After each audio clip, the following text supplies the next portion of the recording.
కాబట్టి ఎక్కడ విస్మరించకుండా కొత్తగా ఏర్పడ్డ పాలక మండలి మీ కుటుంబ సభ్యులుగా వాళ్ళని గౌరవించి వారి సమస్యలను పరిష్కరించి నూతనంగా వచ్చిన మున్సిపాలిటీ నూతనంగా ఏర్పడ్డ చైర్మన్ వైస్ చైర్మన్ కౌన్సిలర్లు మీరు మంచి పేరు తెచ్చుకుంటారని భగవంతుడితో కోరుతా ఉన్నా.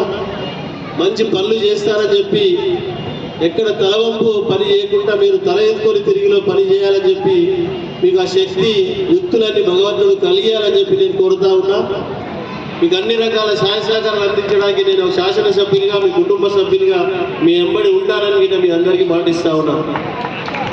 కాబట్టి ఆ విధంగా పార్టీలకు అతీతంగా రాజకీయాలు అయిపోయినాయి, ఎలక్షన్స్ అయిపోయినాయి. పార్టీలకు అతీతంగా ప్రజా సమస్యలు ఏమైనా సేకరించండి.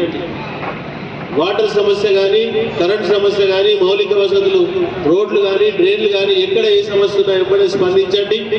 మీ పరిధిలో ఉండే మీ అధికారులతో మాట్లాడండి. లేకపోతే నా పరిధిలో తీసుకురండి, లేకపోతే ప్రభుత్వం తీసుకెళ్లి పరిష్కరించే మార్గంలో మనం అందరం కలిసికట్టుగా కుటుంబ సభ్యులేక మనకు నమ్మి మనల్ని గెలిపించిన ప్రజలను ఎక్కడ వాళ్ళని విస్మరించకుండా అభివృద్ధిలో ముందుకు సాగి వారు ఎటువంటి సమస్య లేకుండా ముందుకు సాగుదామని చెప్పి మీ అందరికీ తెలియజేస్తా ఉన్నాం. కాబట్టి ముఖ్యంగా యువత ఈరోజు చాలా రోజుల నుంచి 2 సంవత్సరాల నుంచి పెండింగ్ ఉంది శివాజీ మహారాజ్ విగ్రహం ఆవిష్కరణ.